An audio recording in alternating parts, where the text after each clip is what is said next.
Iya, Bapak Ibu, anggota Dewan yang saya hormati, ini acara luar biasa. Terima kasih atas undangannya. Kami mendapatkan review yang sangat amat tebal kali ini. Jadi kita bayangkan bagaimana kita membacanya.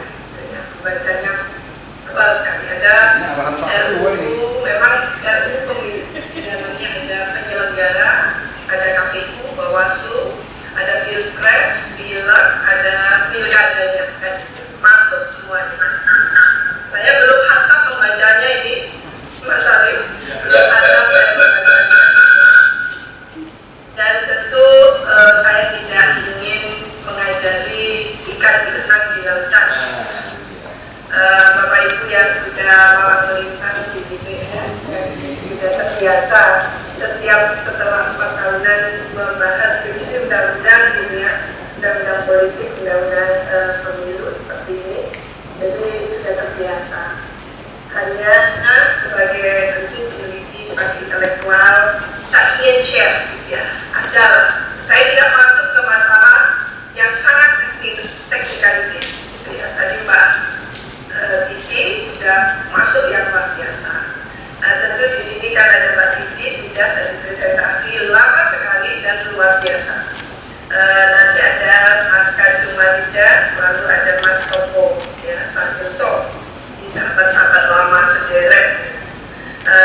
Jadi saya mungkin tidak banyak, hanya ingin menyampaikan mengapa kita melakukan revisi, mengapa undang-undang kali ini ya disatukan, mengapa kita revisi, apa yang kita revisi, dan untuk apa kita revisi. Jadi harus kita mampu menjawab pertanyaan yang paling mendasar, ya, supaya Bapak Ibu dalam merumuskan pasal ayat ini dan tentunya gitu, sudah memahami dampak-dampak. Ini yang kita pikirkan. Jadi selama ini menurut saya dan saya pernah ikut dalam revisi undang-undang pilkada waktu di Komisi 2 ya Mas Adit ya, waktu itu saya merasakan itu mengapa setiap tidak sampai 5 tahun kita melakukan revisi. Jadi revisi itu apa? Tentu itu yang saya pertanyakan pertama kali. Jadi kira-kira pembelajaran apa, lesson apa yang bisa kita petik ya, khususnya kalau merevisi undang-undang pemilu yang mau tidak mau kita belajar dari pemilu sebelumnya, gitu ya. Kita mulai tracing, ya. Apa kemudian kekurangan dari pemilu yang sudah kita lakukan mulai tahun 99, gitu ya, sampai tahun 2019. Kebetulan kami sudah melakukan juga kajian baik di LIPI maupun di KPU. Tadi Mas Aribowo sudah menyebutkan HNI gitu ya. Nah ini sekalian saya tunjukkan gitu di sini Bapak Ibu sekalian, ini kajian strategis gitu ya, pemilu yang aplikatif dan efektif untuk Indonesia. Maka mereka akan demokrasi yang berbeda. Jadi kami juga dengan para stakeholders tentunya merenungkan ini. Kalau senang hati kami akan boleh ya, kita kirim untuk apa kita simpan, jadi kita kirim nanti. Nah, antara lain seperti itu. Jadi kami concern setelah pemilu 2019 kita concern apa yang salah dari perjalanan demokrasi kita. Mengapa pemilu seperti ini? Kan gitu. Oleh karena itu tentunya saya ingin mengingatkan ya, mengingatkan kita semua ya, kita semua bahwa sebetulnya jangan sampai kita tertumbuh pada niat yang sama. Berkali-kali melakukan itu, jangan. Oleh karena itu kita juga ingin mengurangi sedemikian rupa social cost. Jadi cost sosialnya yang buruk kita kurangi. Apalagi sekarang ini kan Pak Jokowi juga sangat kemarin aja sudah kesal dan marah gitu ya, karena melihat dampak-dampak COVID ya, dan kinerja yang dianggap kurang mungkin apa ya, kurang cepat gitu ya, kurang dahsyat ya, responnya. Nah ini antara lain tentunya kita sedang merevisi undang-undang pemilu gitu ya, yang notabene adalah kompleks banget, itu kompleks sekali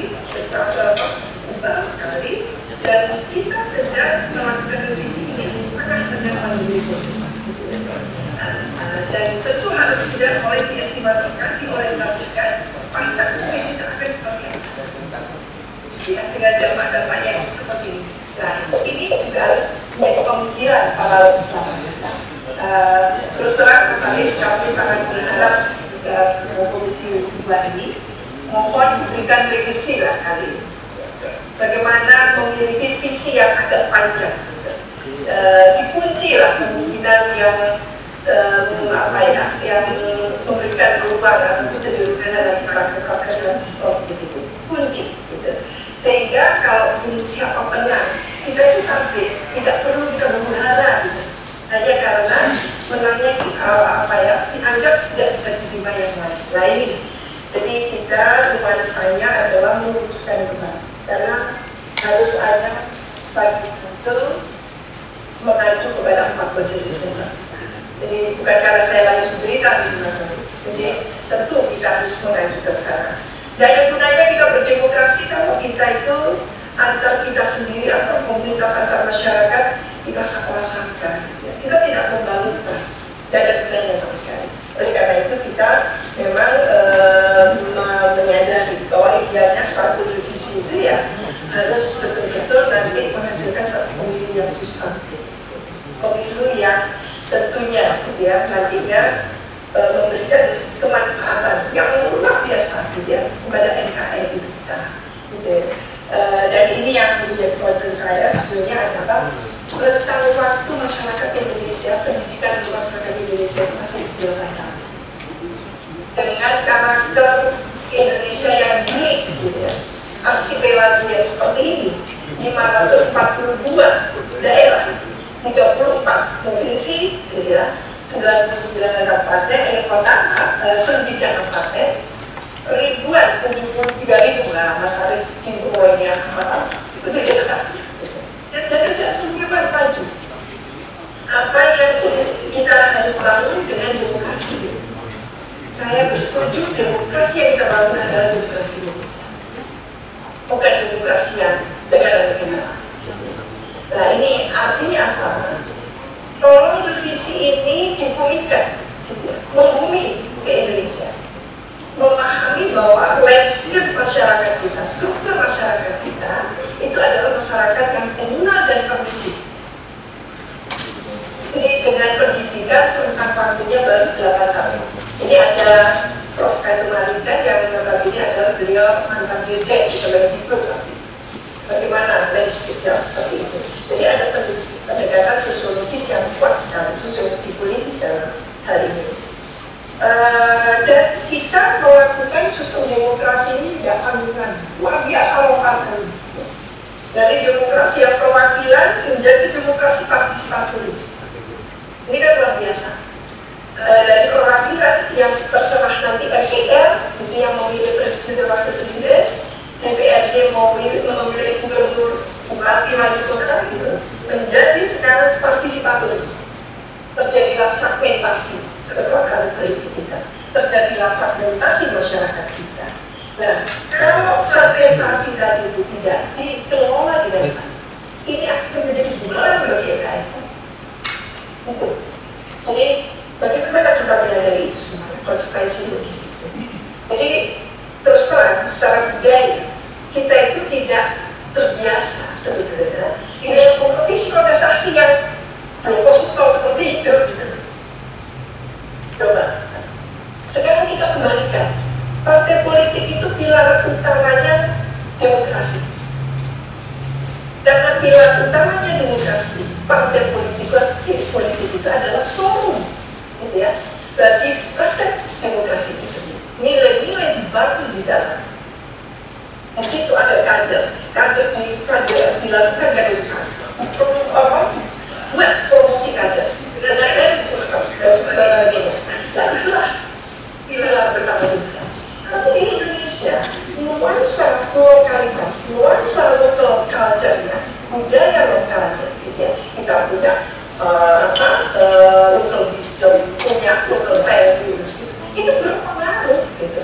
Sehingga kenapa katakan, gitu ya, PDI Perjuangan satu contoh. Kalau sekalian kali ini di depan nanti saya tidak mungkin kontestasi. Ada pergantian. Ya, itu satu contoh. Sekarang berangkat sama aklamasi juga kan gitu ya. Jadi artinya kompetisi kontestasi yang bloko-suko kota-kota itu tidak dikenal di budaya kita gitu. Oleh karena itu kita kembali ke menginjakkan kaki kita di bumi pertiwi. Itu yang saya harapkan ke sana. Ada beberapa poin di sini.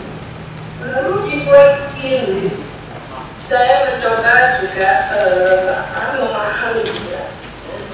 Pemilu semestinya mencerminkan kesatuan rangkaian paket pilihan bersama-sama ya, dengan sistem pemerintahan. Jadi tadi pun Mbak Titi sudah menceritakan gitu. Lah ini apakah akan menjurus pada tujuan pertama, representativeness ya, keterwakilan politik semua unsur ya, kelompok golongan dalam masyarakat, atau lebih pada tujuan kedua yaitu menghasilkan pemerintahan yang bisa memerintah, atau lebih populer disebut pemerintahan yang efektif. Di Indonesia ini punya spesifikasi, punya karakteristik.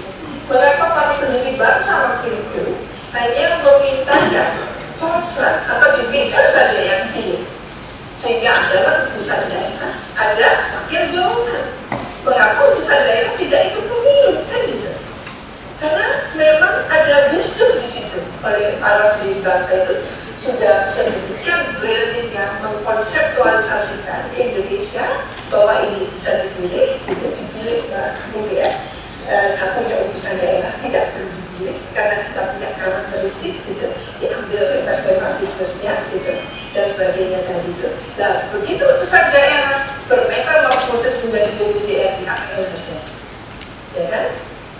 Jadi itu sebetulnya kita harus bangga dengan para pendiri bangsa yang ketika merumuskan itu tidak terkontaminasi oleh hal-hal yang sifatnya pikir atau mungkin jangka pendek, jadi panjang.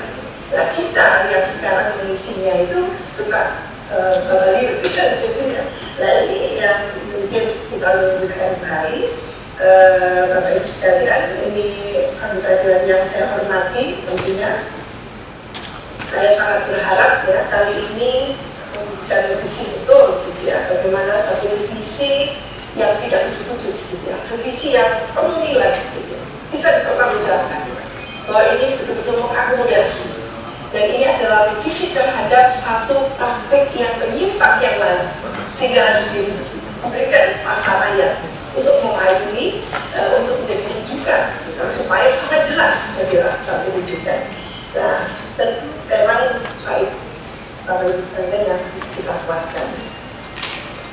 Saya tidak mau mengulangi lagi, ini mengenai distorsi ya. Slide selanjutnya itu mengenai distorsi pemilu dan demokrasi di Indonesia. Ini tidak ditayangkan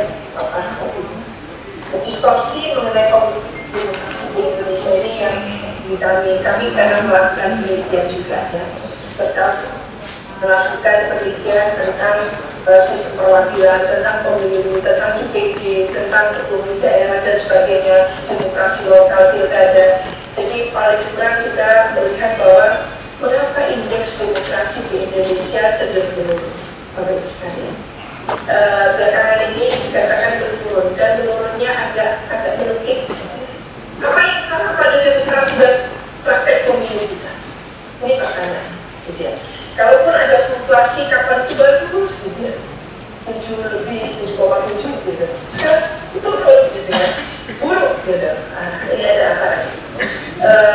Apakah hal tersebut karena demokrasi yang berlangsung sejak tahun 98 itu karena prosedural formal saja, jadi tidak substantif gitu. Nah ini yang terpenting. Dan di situ saya mencoba membuat satu tabel bagaimana kita bisa membandingkan tabel perbedaan antara demokrasi yang prosedural dan demokrasi yang substantif gitu. Tentu kita ingin sudah mencapai ke yang substantif karena sudah 22 tahun. Masa iya kita stagnan gitu ya, berlari-lari di tempat untuk bertahun-tahun hanya mencapai ke prosedural saja. Jadi tabel sampai ke tabel di situ, tabel tentang demokrasi prosedural dan substantif. Jadi kalau variabelnya partisipasi itu, substantif itu menghasilkan apa sebenarnya? substantif di sini kita harapkan akan mendapatkan satu pemilih yang kritis. Jadi memang ini kepentingan Indonesia. Kiranya tidak salah kalau pemerintah saat ini visi besarnya itu adalah membangun SDM dulu. Karena pemilih yang kritis, SDM yang kritis itu yang kita perlukan. Tidak ada diskriminasi bagi pemilih, ya. Tidak ada partisipasi semu dalam mobilisasi dan berbalik. Jadi Bapak Ibu, kalau Bapak politisi gitu ya, jangan bangga kalau dengan berbalik bisa memenangkan. Itu semu gitu ya. Bagaimana dengan kompetisi sendiri? Kompetisi yang substantif ditandai oleh kualitas kompetisinya yang free and fair. Yang kedua adalah peluang yang sama bagi semua warga untuk dipilih. Jadi ada political equality. Nah ini kita bertanya pada diri kita, karena sebetulnya gitu mungkin keaslian kita gitu ya, tidak mengenal yang kompetisi, karena bangsa kita ini bukan bangsa yang individualistik. Masyarakat kita bukan masyarakat yang individualistik, tapi masyarakat komunal gitu. Sehingga kalau diajari berkompetisi itu, ya berkompetisi lah yang tentunya bisa dipertanggungjawabkan. Nah ini yang mungkin kita memberikan pendekatan kepada nilai-nilai budaya sendiri yang lebih tentunya lebih besar. Dalam hal civil liberties gitu ya, demokrasi yang substantif ditandai oleh tidak adanya pembajakan hak politik warga oleh elit. Dan hasil akhir dari pemilu yang substantif itu apa sebenarnya? Yaitu peningkatan kualitas responsiveness ya dan pertanggungjawaban kepala daerah. Ini tentunya pimpinan saya, ini pilkada kasusnya kepada warga. Yang kedua itu meningkatkan pemerintah daerah dengan masyarakat. Dan ketiga meningkatkan pelayanan publik dan kesejahteraan rakyat. Jadi sebetulnya itu yang kita harapkan itu tidak muluk-muluk sekali, tapi paling kurang ya pemerintah yang berkualitas kan gitu, pemerintah yang efektif. Bapak Ibu yang saya hormati, tabel di atas menunjukkan terdapat 4 variabel tadi itu yang tentunya bisa menjadi indikator, ya. Selanjutnya, kalau kita ukur dari sisi yang substantif berkualitas, hasil akhir pemilu itu seharusnya melahirkan ya tadi itu pemimpin-pemimpin yang kredibel, gitu ya. Bukan pemimpin lalu yang menimbulkan resistensi, tapi yang kredibel. Di daerah-daerah ini tentunya variatif sekali ya, tidak semuanya menunjukkan satu katakan kalau dalam pilkada itu menunjukkan satu tahapan pilkada yang substantif, cuman memang prosedurnya saja yang dilewati, tapi tahapan-tahapan tadi itu kurang bertaji gitu ya, kurang berkualitas gitu ya. Dengan semua yang kita jalankan ya sampai pada satu rangkaian di mana distorsi tidak hanya membayang tapi dilaksanakan gitu ya secara real gitu ya.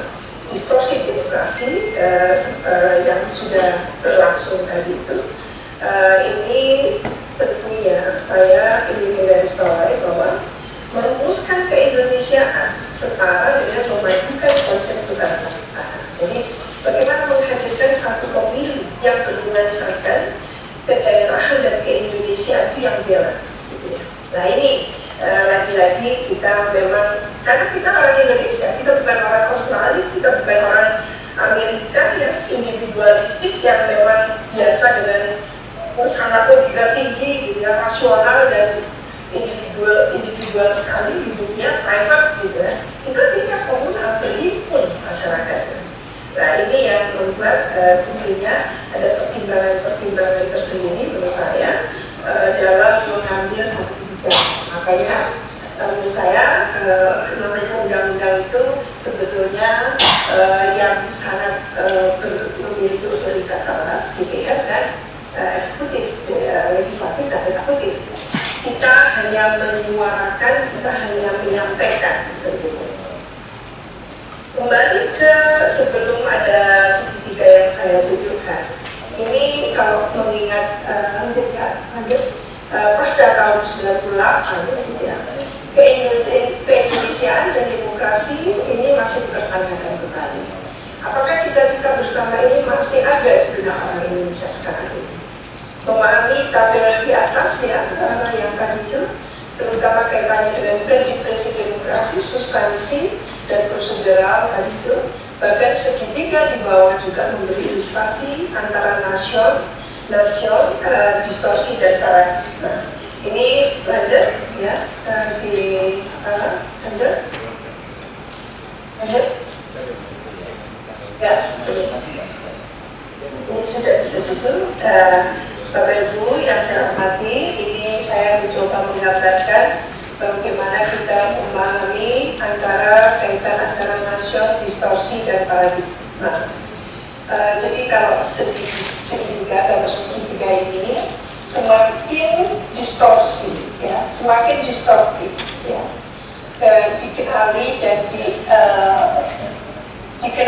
diatasi, maka jarak kedua kaki segitiga ini semakin berhimpitan. Jadi nasion makin mendekati paradigma demokrasi yang substantif. Jadi itu distorsi yang berlangsung antara lain, ya, ini kita melihat sejarah politik kita yang lalu.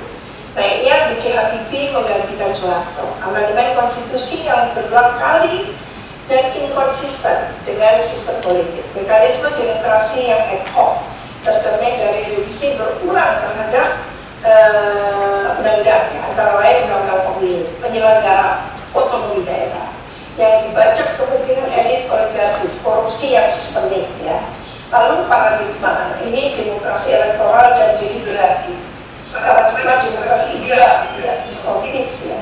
Jadi merefleksikan keindonesiaan yang melindungi kelompok minoritas dan mesejahterakan rakyat. Jadi menurut saya selama kaki berjarak jauh itu tandanya bahwa distorsi itu sangat kental kita laksanakan. Jadi ini Bapak Ibu sekalian, lanjut, ada penjelasannya di sini, ya. Nasion, ya, atau Indonesia adalah arena di mana demokrasi berlangsung. Dan saat ini dihadapkan pada problem mendasar yang distortif terhadap prinsip demokrasi, sehingga semakin jauh dari tujuan ideal kesejahteraan. Distorsi ini dilandasi oleh absennya etika dan kemauan politik dari para aktor untuk menjalankan demokrasi substantif, walaupun mereka terpilih dari proses demokrasi prosedural yang sah. Jika distorsi berhasil dipetakan, diakui, dan terlebih penting dicarikan solusinya yang sistemik, maka nasion Indonesia akan semakin mendekati paradigma demokrasi yang substantif, berkualitas atau esensial. Jadi tidak tertutup masih kemungkinan kita akan menjadi satu negara yang demokrasinya katakan membumi, gitu ya, khas Indonesia, tapi betul-betul aplikatif dan bermanfaat. Nah ini kita harapkan seperti itu. Dalam perspektif di atas, demokrasi deliberatif yang dimaksudkan adalah tercakup dalam demokrasi substansial berkualitas, sebab pada hakikatnya ada keterpaduan dari demokrasi elektoral dan substansial.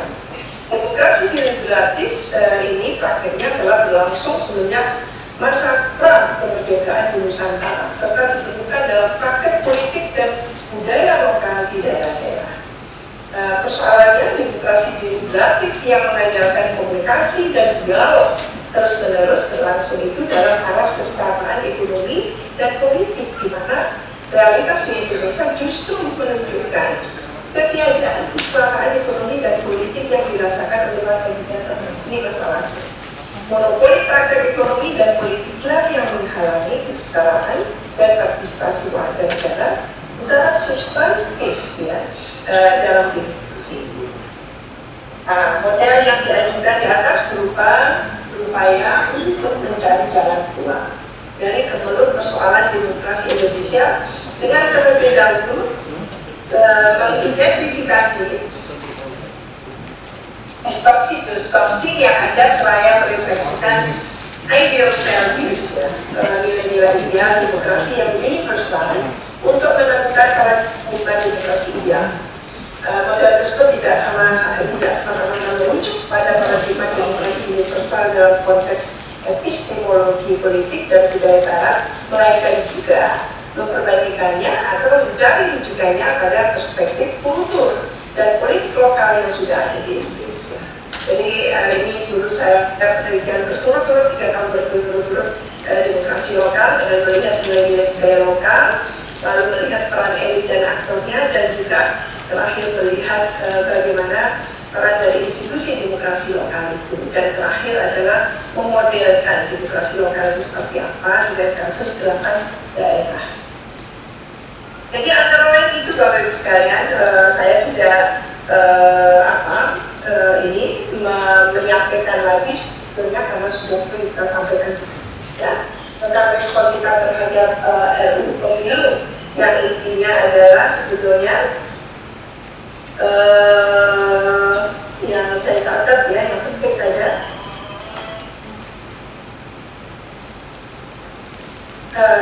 ya, mengenai proporsional terbuka tertutup. Kalau menurut saya memang ada penelitian tersendiri, ada di depan tersendiri ya, mau tertutup juga ada konsekuensi logis, ada dampak-dampak positif negatifnya, demikian juga terbuka gitu sama, atau semi terbuka tertutup gitu, karena kita sudah punya pengalaman dan di buku kajian kami sudah memetakan itu gitu ya.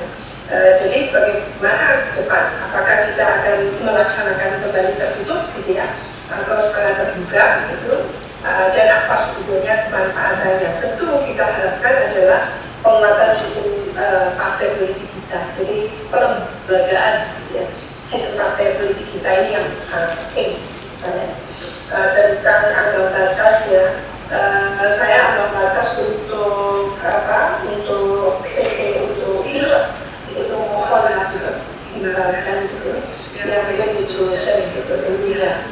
Jadi tidak mengunci siapapun, karena bagaimanapun juga ketika mengunci sebetulnya partai-partai itu akan terjebak ya ke cara-cara seperti itu. Jadi nggak mungkin kita sebenarnya tolong dipertimbangkan apakah 4%, apa 5%, atau 7% itu apa kira-kira dampaknya terhadap pelembagaan partai, terhadap ikut-sertaan partai dalam pemilu dan setelahnya dan sebagainya itu.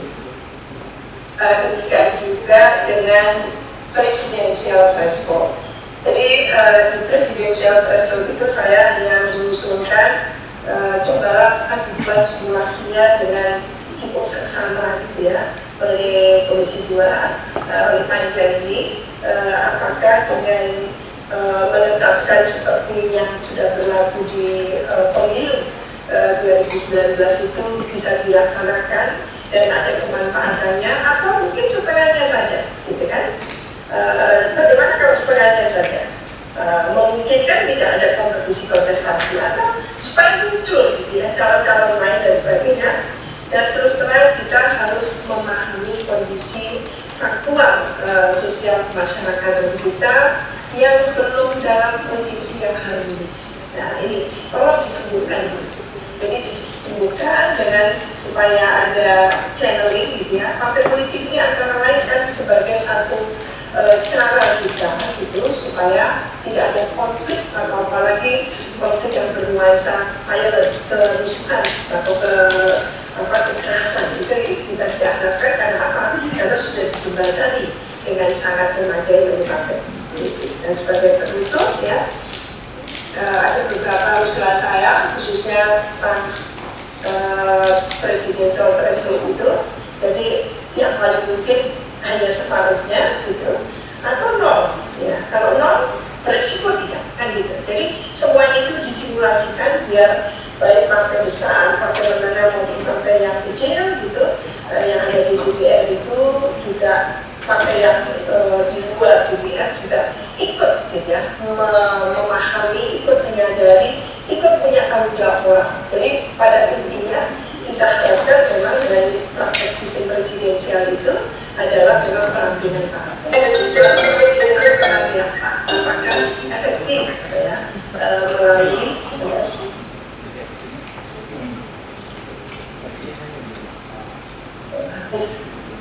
apakah efektif gitu ya melalui PT presidensial threshold seperti itu, atau melalui PT untuk pilek gitu ya. Jadi pengalaman selama ini menunjukkan justru dengan PT yang naik terus tidak bisa mungkin sampai 5 kan gitu. Jadi apa yang mungkin bisa menampilkan partai politik tanpa harus tentunya mensubordinasi ya partai yang kategorinya adalah partai kecil. Dan terakhir di penutup saya ingin menggarisbawahi bahwa revisi undang-undang pemilu sedemikiannya ya pimpinan dan para anggota tidak memunculkan keinginan baru, apalagi akan mengancam prospek demokrasi Indonesia. Perlu penjelasan yang seksama akan seperti apa pemilu nasional ke depan nanti. Bagaimana merumuskan pasal ayat yang dalam yang ada dalam undang-undang agar bisa menjadi rujukan yang dipercaya dan bukan malah sebaliknya menimbulkan ketidakpercayaan terhadap DPR, gitu ya, pemerintah dan penyelenggara pemilu. Bila sistem proporsional tertutup menjadi pilihan, peraturan apa yang mengikat para fungsionaris atau ketua partai agar tidak semena-mena? Mohon maaf. Bagaimana menjamin agar tidak terjadi kedikdayaan pengurus atau ketua partai yang berkoordinasi hak otonom kader? Ini penting menurut saya, karena bagaimanapun juga kader ini adalah aset dalam satu partai politik, dan sebagai aset tentu mereka itu harus betul-betul disiapkan untuk menjadi calon-calon pemimpin dan dikoordinasi. Desain pemilu nasional dan daerah terkesan dan makin tak mudah dipahami. Nah ini dibikin tidak mudah dan mudah dipahami. Bagaimana skema penjadwalan pemilu serentak ya nasional dan pemilu serentak daerah? Pemilu nasional ya, tadi Mbak Titi juga sudah menawarkan gitu. Bagus lagi kalau ada sandingannya ya, jadi DPR bisa mendapatkan semacam alternatif sehingga di situ bisa bersimulasi gitu ya, untuk memikirkan menurut saya adalah dampak-dampaknya itu sampai sekarang.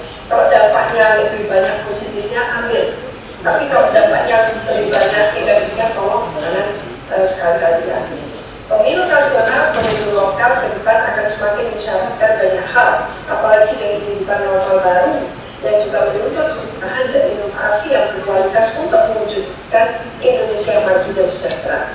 Bila revisi undang-undang pemilu tak mengadakan pembaruan yang bermanfaat, ya, hasil revisi tak mengubah apapun kecuali hanya melayani kepentingan sesaat pemilu 2024, bisa dipastikan prospek demokrasi Indonesia akan buruk, ya.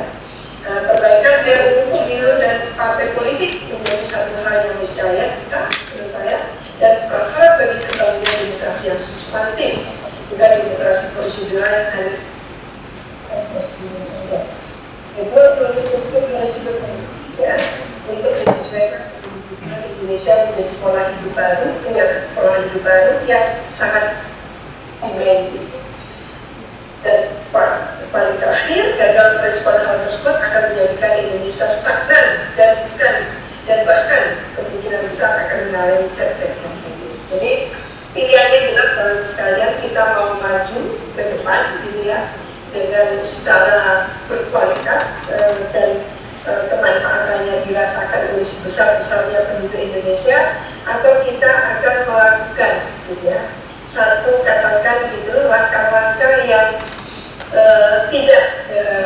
tidak membawa Indonesia justru itu cemerlang ke depan. Jadi pilihannya itu, silakan. Kami sebagai warga negara, kami sebagai intelektual hanya memohon gitu ya kepada pimpinan, kepada para anggota dewan ini untuk memberikan legasi yang terbaik untuk negara ini. Jadi enough is enough menurut saya. Kita tidak perlu lagi mengulang kesalahan dalam pilkada, kesalahan dalam pemilu. Yang kita bangun harus ke depan adalah Indonesia yang penuh nilai-nilai, ya. Karena dengan nilai-nilai itu kita akan menjadi bangsa yang nantinya insya Allah bangsa yang maju, bangsa yang berdaya, gitu ya. Seperti yang kita mimpikan dan tentu dimimpikan oleh para pendiri bangsa. Terima kasih, mohon maaf kalau ada khilaf salah kata. Wassalamualaikum warahmatullahi wabarakatuh.